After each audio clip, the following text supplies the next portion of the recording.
कहता, हमरा सैया जी के चाचा कहता, कि लड़का तोहरे के पापा कहता, हमरा सैया जी के चाचा कहता।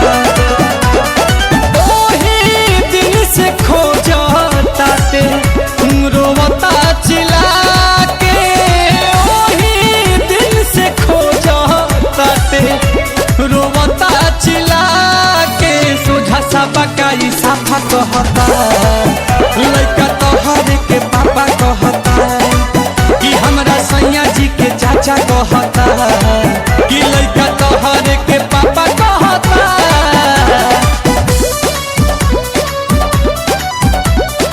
Music by Priyanshu Singh.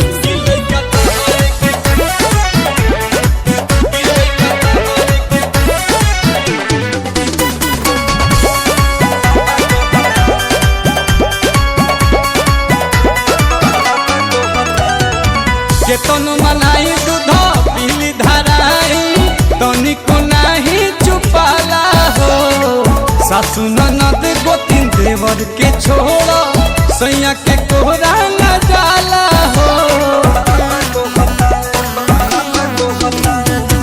केतन मनाई दूध पीली धराई, तनिको नहीं चुपाला हो, सासु ननद गोतिन देवर के छोड़, सैयों के कोरा न जाला हो।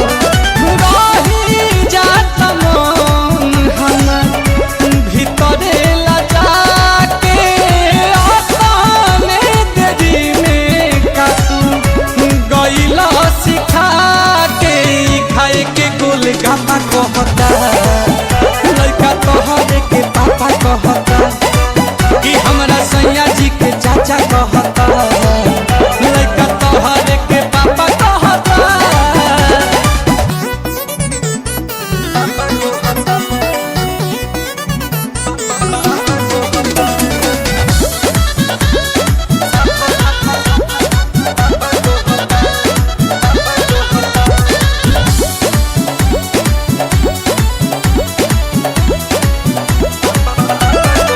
भइल रिजाला नैहर वाला, लागता कि भेद खोलवाई हो, विपत के घड़ी गोविंद खड़ा ही कहरी, लागे पिया से पिटवाई हो। भइल रिजाला नैहर वाला, लागता भेद खोलवाई हो, विपत के घड़ी रोशन खड़ा ही कहरी, लागे पिया से पिटवाई हो। लवले आशुतोष बाई गजबे के धान, सुनाते पटाई जाला नीलकमल के गाना, हमरा इज्जत पथा पर रहता, लड़का तोहरे के पापा कहता, कि सोझा सा बकाई साफा कहता, लड़का तोहरे के पापा कहता।